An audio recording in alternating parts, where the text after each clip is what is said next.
السلام علیکم ناظرین، میرا نام ہے ثنا۔ آپ دیکھ رہے ہیں ہمارے یوٹیوب چینل آج کی خبروں کے ساتھ۔ تو جی ناظرین، آج ہم بات کریں گے فلسطین اور اس پر ہونے والے ظلم و ستم کے بارے میں۔ ہم سیگمنڈ فرائی کا نظریہ نفسیات ڈیتھ ڈرائیو سے تو واقف ہیں، جس میں انسان تباہی اور تکالیف پہنچا کر خوشی محسوس کرتا ہے۔ غزہ میں یہی کچھ ہو رہا ہے۔ یہ اکثر کہا جاتا ہے کہ تاریخ کی بدترین جنگیں جن میں سب سے زیادہ خون ریزی ہوئی مذہب کے نام پر لڑی گئیں، لیکن حقیقت اس سے مختلف ہے۔ تاریخ کے تمام جارحانہ تنازعات کا جنم سیکولر جدیدیت پسند اور منطق کے مطابق ہوا۔ یہ سچ ہے کہ صلیبی جنگیں، ہسپانوی جنگیں اور قرون وسطیٰ میں صدیوں تک لڑی گئی دیگر مذہبی جنگوں میں ہمیشہ سیکولر مفادات چھپے تھے، جیسے معیشت اور اقتدار کی سیاست وغیرہ۔ لیکن اگر ان جنگوں میں ہلاکتوں کی تعداد کو دیکھیں تو حالیہ ادوار میں ہونے والی جنگوں نے صدیوں چلنے والے ان مذہبی جنگوں کو بھی پیچھے چھوڑ دیا ہے۔ پہلی جنگ عظیم میں 4 کروڑ ہلاکتیں ہوئیں، دوسری جنگ عظیم میں 5 کروڑ افراد لقمہ اجل بنے۔ جوزف اسٹالن سوویت یونین کے جنرل سیکرٹری کی حیثیت سے لاکھوں لوگوں کے قتل کے مرتکب ٹھہرے۔ تمام جنگوں میں ہلاکتوں کی تعداد مختلف بتائی جاتی ہے، لیکن جب ہم لوگ کچھ لاکھ کم یا زیادہ کرتے ہیں تو بحث کرتے ہیں، تو اگر ہم ایسے دائرے میں داخل ہو جاتے ہیں کہ جہاں انسانیت کو اعداد کے ترازو میں تولا جاتا ہے۔ اگر آج کے دور میں ہونے والی جنگوں پرانے دور کا موازنہ کریں تو حالیہ تاریخ کے نام نہاد مذہبی تنازعات سے مختلف مقاصد جڑے ہوتے ہیں۔ حتیٰ کہ تقسیم ہند کے موقع پر ہونے والی ہندو مسلم فسادات میں صرف 10 لاکھ افراد ہلاک ہوئے، جو کہ 20ویں صدی میں لڑی جانے والی سیکولر جنگ عظیم اول اور دوم کے مقابلے میں بہت کم تعداد ہے۔ لیکن تقسیم ہند میں یہ 10 لاکھ ہلاکتیں بھی اذیت ناک تھی کہ جہاں بھائی اپنے بھائی اور پڑوسی اپنے پڑوسی کے خلاف ہو چکا تھا۔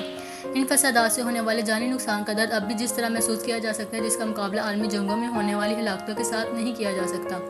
اب تک کی گئی گفتگو سے 2 نکات اخذ کرتے ہیں۔ پہلا یہ کہ یہ تاثر بالکل درست نہیں ہے کہ تاریخ میں ہونے والی جارحانہ جنگیں اور قتل عام مذہب کی وجہ سے ہوئے، کیونکہ حقائق اس کے منافی اور اس قدر الٹ ہیں کہ دیکھنے والوں کو حیرت ہوگی کہ ان جنگوں سے کس نے اور کس طرح فائدہ اٹھایا ہے۔ اس کے علاوہ جہاں روشن خیال نظریات یا کمیونزم جیسے پوٹوپیائی منصوبے سے چلنے والے سیکولر سیاست نے انسانی جانوں کو اعداد سے زیادہ کچھ نہیں سمجھا اور افراد پر اپنے مفادات کو فوقیت دی، وہی مذہب ہی ہے جس نے انسان کی روح کو اہمیت دی، جو کہ ہر جسم کو دوسرے سے منفرد بناتی ہے۔ مذہب نے موت کے بعد کی زندگی میں روح کو اہمیت دی کہ جہاں وہ اجتماعی مفادات سے آزاد ہوتی ہے، جیسے مثال کے طور پر شہادت کا تصور، جس کا سیکولر نظریات میں کوئی متبادل موجود نہیں۔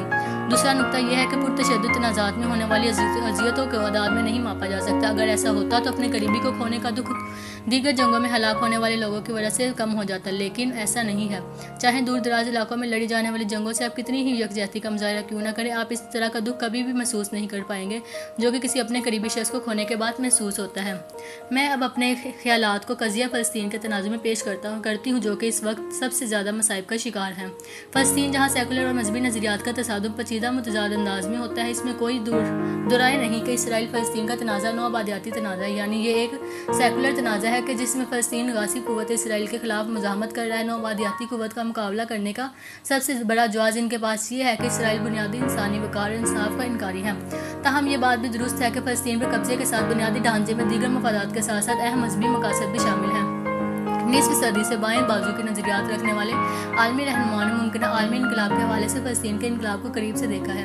اسی طرح ایک صدی سے مسلمانوں نے فلسطینیوں کے مصائب کو پوری دنیا کے مسلمانوں کے مصائب سمجھا ہے، جبکہ فلسطین پر یہودی تسلط کو مسلمانوں کی خود مختاری کو کم کرنے کے تسلسل کی کڑی قرار دیا گیا ہے۔ اسرائیلیوں نے بھی نو آبادیات کے نظریات نسلی برتری سائنسی تصورات کے مطابق نہیں بنائے، بلکہ انہوں نے یہودی برتری کے نظریات کو بائبل میں ہونے والی پیشگوئیوں سے اخذ کیا ہے۔ ماضی اور جدید ادوار میں سیکولر یہودی دانشوروں نے کوششیں کی کہ مذہب سے صہیونیت کو الگ کیا جائے، لیکن یہودیوں اور فلسطین کے درمیان بنیادی تعلق کے شواہد توریت، مشنا اور تلمود سے ملتے ہیں، جو کہ یہودیت کے مقدس کتابیں ہیں۔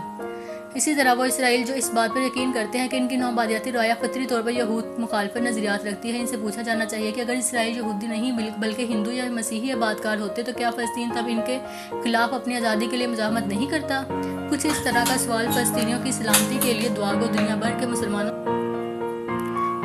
کے مسلمانوں سے بھی پوچھا جائے کہ اگر فلسطین میں بسنے والے مسلمان نہیں بلکہ بدھ مت یا سکھ مذہب سے تعلق رکھتے ہیں تو کیا انہیں نہیں ان کے حال پر چھوڑ دیتی؟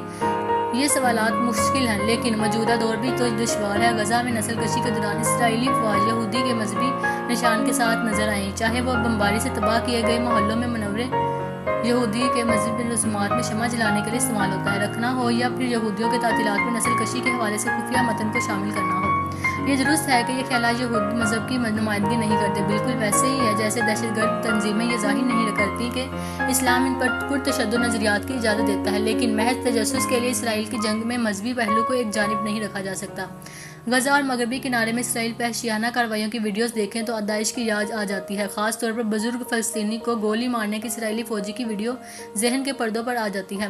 وہ فلسطینی یہود مذہب قبول کر چکا تھا، لیکن فوجی نے اسے گولی مار دی کیونکہ اس کے نزدیک وہ مکمل یہودی نہیں تھا۔ ویڈیو میں دیکھا گیا ہے کہ فوجی بزرگ شخص سے مذہب کے حوالے سے پوچھ گچھ کر رہا ہے اور پھر کچھ پیچھے جا کر وہ اس شخص کو کچھ اس طرح گولی مارتا ہے کہ گویا دیکھ رہا ہو کہ کتنی دوری سے وہ کتنی مہارت سے گولی مار سکتا ہے۔ اس ظلم نے ایک دہائی قبل رکھا اور سنجار سے سامنے آنے والی ویڈیوز کی یاد تازہ کر دی۔ تو اب سوال کچھ یہ بنتا ہے کہ کیا غزہ میں جاری نسل کشی مذہبی بنیادوں پر ہو رہی ہے یا پھر سیکولر؟ اگر یہ دونوں ہی غالباً ایسا ہی ہے تو وہ کون سا موقع ہوگا جب دونوں بنیادیں ایک دوسرے میں ضم ہو جائیں گی؟ صہیونیت ایک پیچیدہ معاملہ ہے جس میں نظریات وقت کے ساتھ ساتھ بدلتے رہتے ہیں۔ گزشتہ 2 دہائی سے ہم دیکھ رہے ہیں کہ صہیونیت عالمی جذبات کے مطابق خود کو ڈال لیتی ہے اور وہ کسی ایک پر قائم نہیں رہتی۔ عرب کے بنجر زمین پر پورٹیپیائی ریاست قائم کرنے کا یورپی یہودیوں کا بیانیہ اب جارحانہ صورت اختیار کر چکا ہے، جس پر عرب اور یہودیوں میں جنگیں بھی ہوئیں جن میں یہودی فاتح بن کر ابھرے اور ان کے مطابق یہ زمین انہوں نے جیتی۔ حالیہ چند سالوں میں ہم نے ترک نوآبادیات اور مقامیت کے حوالے سے نئی زبان کو استعمال ہوتے دیکھا ہے جس میں یہودی شور کرتے نظر آتے ہیں کہ یہ زمین ان کے آباء و اجداد کی ہے، لیکن کوئی ان کے اس دعوے پر توجہ نہیں دیتا۔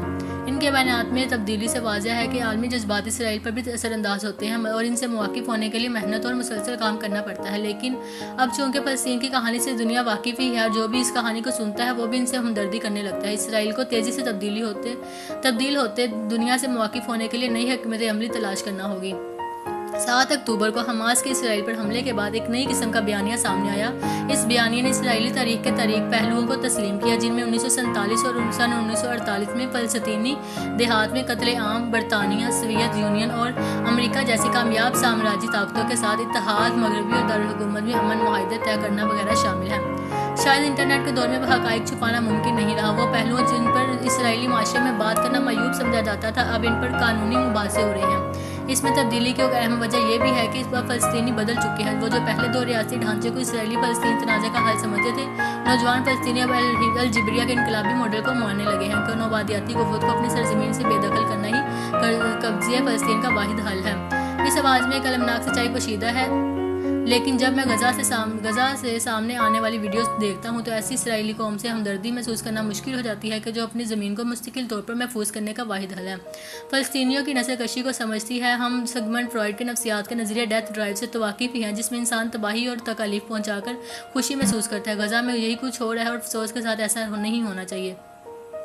نسل کشی پر اپنی حالیہ کتاب میں ماہر نفسیات رچرڈ ریچ مین نے فرانس میں پناہ کی طلب کرنے والوں پر سالوں تک تحقیق کی اور اس نتیجے پر پہنچے کہ افغانستان، پاکستان کے قبائلی علاقوں اور عراق سے تعلق رکھنے والے پناہ کے طالب لوگوں نے گزشتہ 1 دہائی میں بڑی تعداد میں یورپ کا رخ کیا، جبکہ بہت سے معاملات میں تو انہوں نے ممالک کی حکومتوں سے پناہ بھی نہیں مانگی کیونکہ وہ اپنی جان کے لیے خوفزدہ تھے۔ دوسرے الفاظ میں سب کچھ چھوڑ کر اپنے ممالک سے اسی لیے فرار ہوتے ہیں کیونکہ وہ کسی کا قتل نہیں کرنا چاہتے۔ تو ایسے لوگوں کو مہاجر کہنا ہی ان قربانیوں کا ثمر نہیں جو انہوں نے دی ہے۔ دنیا کے نظریات میں آتی اس تبدیلی کے تناظر میں یہ سوال ذہن کے پردے پر ابھرتا ہے کہ کیا ہی ہو اگر اسرائیل کے ریزرو فوج اور فوج میں نئے بھرتی ہونے والے نوجوان ایک صبح اٹھیں اور فیصلہ کریں کہ اب وہ کسی کو نہیں ماریں گے اور اس جنگ میں حصہ نہیں لیں گے۔ اگر ایسا ہو جاتا ہے تو انہیں بھی اسرائیل چھوڑنا ہوگا، لیکن وہ شکست خوردہ نوآبادیاتی قوت کے طور پر نہیں بلکہ ایک پناہ کے متلاشی افراد کی طرح یہ زمین چھوڑ دیں گے۔ جرمنی، آسٹریلیا، سویڈن اور دیگر یورپی ممالک بھی نئی زندگی بسانے والے دیگر ہزاروں یہودی نوجوان کی طرح جنہوں نے مذہب کے نام پر تاریخ کی بدترین نسل کشی میں حصہ لینے سے انکار کر دیا۔